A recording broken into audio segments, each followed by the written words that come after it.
오늘도 복음 함께 오신 여러분을 주님의 이름으로 환영합니다. 계속해서 천직과 관련해서 하나님께 부름받은 사람들은 항상 초점, 관점, 지향점을 점검하며 살아야 할 자들이라는 걸 말씀드리고 있습니다. 초점은 눈이 사물을 가장 똑똑히 볼 수 있도록 맞추는 점을 뜻하기도 합니다. 그리고 사람들의 관심이나 주의가 집중되는 부분을 말하기도 합니다. 인생에서 초점이 맞지 않을 때 발생하는 문제는 정체성이라고 했습니다. 아이덴티티. 정체성이 흔들리면 인생 전체가 흔들립니다. 구약에 나타난 요나의 경우가 대표적이죠. 요나는 하나님께 부름 받았으면서도 자신이 가진 신념과 잘못된 믿음으로 말미암아 자신이 누구인지 잃어버린 채 하마터면 목숨까지 잃을 뻔한 사건에 직면하게 됩니다. 북왕국의 여로보암 2세 때 하나님의 선지자요 아미떼의 아들이었던 요나는 어느 날 하나님으로부터 니느웨로 가서 하나님 말씀을 전하라는 명령을 받게 됩니다. 그런데 문제가 있죠. 니느웨는 바로 이 요나의 조국 이스라엘을 괴롭히는 아수르, 아시리아의 수도라는 점입니다. 그러자 요나는 아니 그런 잔혹한 놈들 그냥 멸해버리시지 뭐하러 복음을 전하라고 하시냐, 왜 나한테 이런 걸 지키시냐 하는 생각으로 하나님 명령에 불만을 품습니다. 그리고 니느웨와는 정반대 방향인 다시스로 배를 타고 도망치려 합니다. 그 배 안에 가장 구석진 곳에 숨어 잠을 잡니다. 그러면서 여기 숨으면 하나님께서도 날 못 찾으시겠지. 물론 하나님을 따돌리고 달아갈 방법은 없습니다. 하나님이 폭풍을 일으키시고 배가 가라앉을 위기에 처하자 배에 탄 사람들이 각자의 신에게 기도하는 중에 그 아래층 선실에 숨어서 자고 있던 요나에게 선장이 옵니다. 그리고는 빨리 당신 신에게 기도하라고 다그치죠. 그 후에 누구 때문에 이런 일이 이렇게 되었는지 따져보자면서 이제 선원들 모두 불러 모아놓고 제비 뽑기를 합니다. 결국 요나가 걸리고 맙니다. 이 부분에 대해서는 좀 할 얘기가 많습니다. 그러나 우리가 하나님의 섭리는 하여튼 인간이 가지고 있는 부정적인 문화까지도 쓰신다. 인간이 하는 모든 방법을 역용하신다. 자, 이렇게 간단히 정리할 수 있겠습니다. 그때 요나가 이렇게 말합니다. 제가 하나님의 명령을 따르지 않아서 하나님이 재앙을 내린 것입니다. 저를 바다에 던지면 폭풍이 멈출 것입니다. 와우. 자, 좋은 얘기일까요? 지금 요나가 한 말이 좋게 들리십니까? 안 좋게 들리십니까? 요나서에는 니느웨 백성을 사랑하시는 하나님의 자비와 이에 인간적으로 분노하는 요나의 모습이 잘 기록되어 있습니다. 자, 요나가 물고기 뱃속에 들어갔죠. 그리고 그 뱃속에서 회개를 합니다. 그리고 이제 토해졌을 때 니느웨로 가가지고 하나님 말씀을 외치죠. 놀랍게도 니느웨 사람들이 요나의 설교를 듣고 회개를 했습니다. 엄청난 일이 일어난 거죠. 다 잘 된 것 같은데 문제가 생겼습니다. 하나님이 니느웨에 말씀하셨던 재앙을 내리지 않는다고 생각한 요나가 불평을 하고 나선 겁니다. 차라리 죽는 게 낫겠다고 소리를 친 거죠. 요나가 자기 입으로 자기 목숨을 거론한 건 이번이 처음이 아닙니다. 풍랑의 원인을 알기 위한 제비에 뽑혔을 때도 선원들에게 자기를 들어 바다에 던져라. 나 던져. 이렇게 말했죠. 일종의 도발이었습니다. 그러니까 여기를 조금 각색을 하면 하나님 좋습니다. 하나님만 고집 있고 나는 고집이 없는 줄 아십니까? 전 그렇게 나오시면 차라리 내가 세상을 그만 살고 말겠습니다. 내가 죽어 없어진 다음에도 나를 니느웨로 보낼 수 있는지 두고 보십시다. 와우죠. 아마 이때 요나는 죽음을 담보로 투정을 부린 정도가 아니라 정말로 죽을 생각이었던 것 같아요. 마치 어린아이가 나 죽어버릴 거야. 엄마가 자꾸 그러면 나 죽을래. 이러는 거하고 비슷하죠. 자, 그런데 이 박넝쿨 아래에 있는 지금은 다릅니다. 자기를 죽여달라고 또다시 말은 하고 있지만 하나님이 자기를 죽이지 않을 거라는 사실을 요나는 알고 있습니다. 하나님은 자기가 죽겠다고 작정하고 나섰을 때도 물고기를 동원해서 살리셨다는 것을 요나는 잘 알고 있습니다. 그런 하나님이 이제 와서 자기를 죽일 리 없다고 믿었던 요나는 자기 생명을 담보로 다시 한번 하나님과 흥정하고 있는 것처럼 보입니다. 자, 이 요나서는 좀 단순한 이야기인데도 이 안에 많은 의미가 숨겨져 있습니다.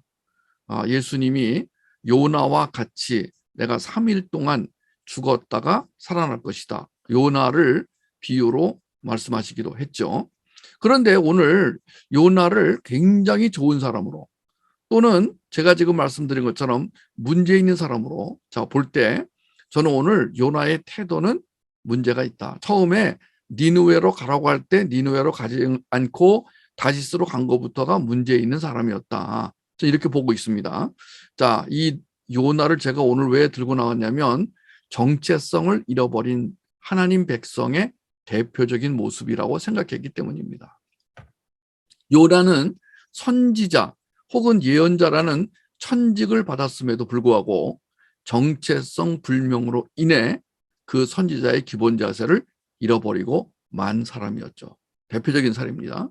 만약 우리와 우리 자녀가 천직을 바로 찾는다 해도 이렇게 정체성을 잃어버리면 한심한 모습이 되고 만다는 걸 하나님이 알려주시려고 요나서를 기록하게 하지 않았나 이런 생각이 듭니다.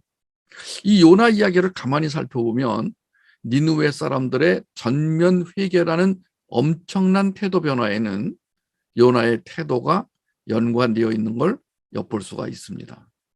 그런 시각으로 보면 하나님은 니느웨를 통해 요나와 우리에게 무엇인가 아주 중요한 얘기를 하려고 하시는 것 같은 그런 모습이 보여집니다. 자, 생각해 보십시다. 요나가 설득력 있게 말을 잘하고 하나님의 말씀을 열정적으로 선포했기 때문에 니느웨가 회개했다. 이렇게 보십니까?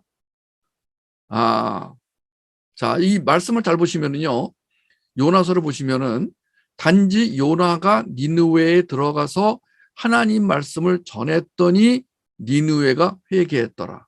자, 이렇게 나옵니다. 그러니까 이야기를 쭉 보시면은요, 결국 오늘 이 스토리에 어떤 문제가 있습니다.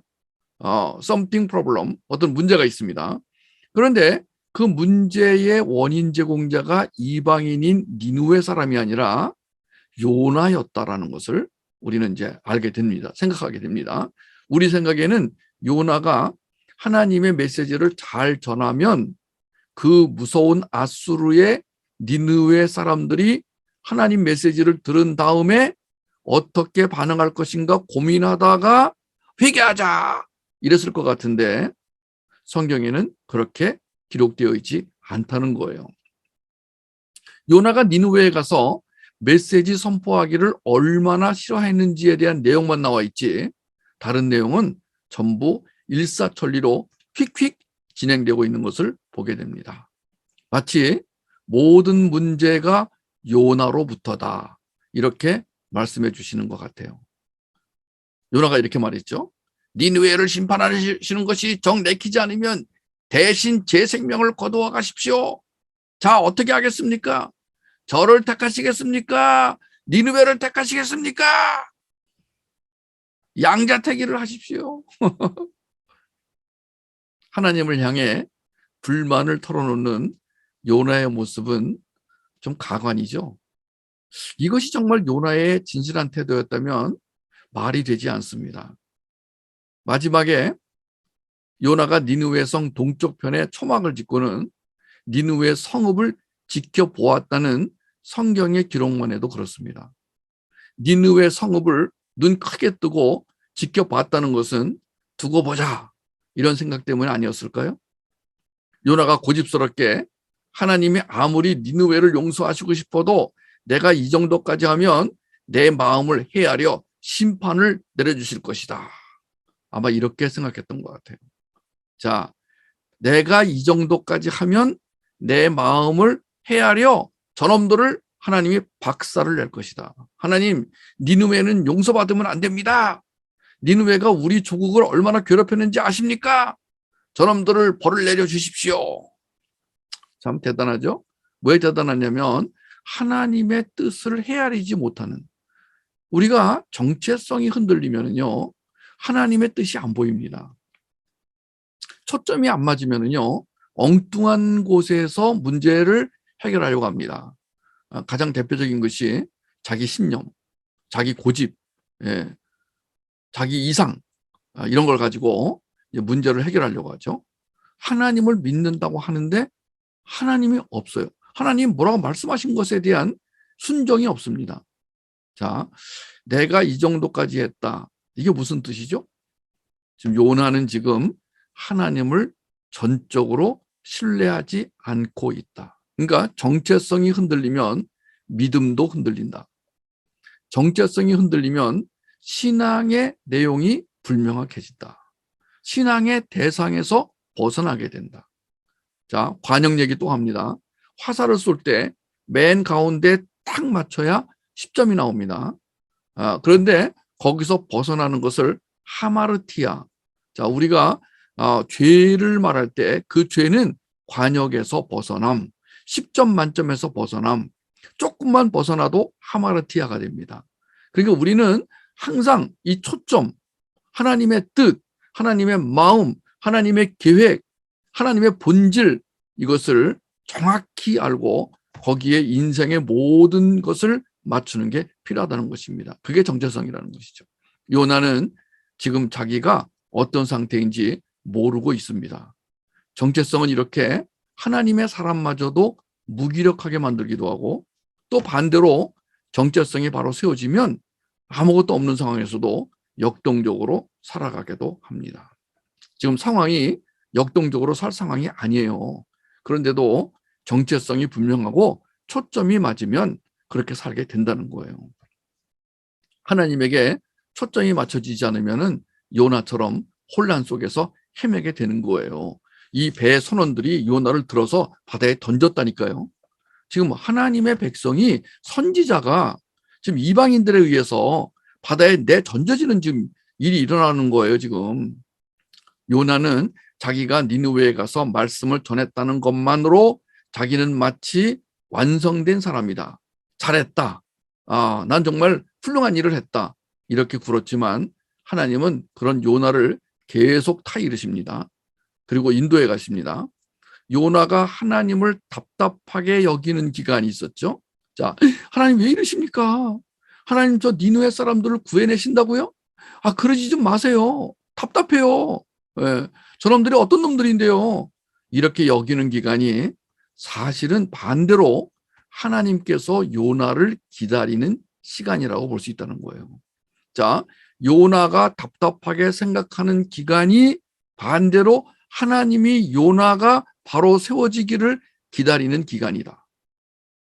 우리가 정체성을 바로 세울 때까지 하나님이 기다리십니다.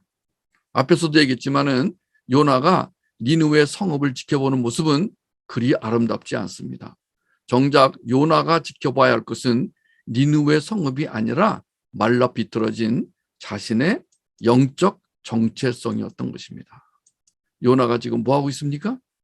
지금 해가 지는데 박농쿨 밑에 앉아서 저 밑에 지금 니느웨 성을 째려보고 있습니다. 하나님, 저놈들은 그냥 두면 안 됩니다. 아니다. 나는 니느웨를 구원하기로 했다. 그러시지 마십시오. 그러시면 안 됩니다. 자, 여러분, 정체성 부분을 좀 정리하고 들어가겠습니다. 스티브 맥베이의 말이 나왔어요. 우리의 정체성은 행동으로 결정되는 것이 아니라 출생으로 결정된다. 우리는 예수 그리스도의 보혈로 말미암아 하나님의 자녀로 출생되어졌다. 자, 우리가 하나님 아버지의 자녀일 뿐 아니라 종이요, 청직이요, 제자요, 신부이며 왕 같은 제사장이요 거룩한 나라.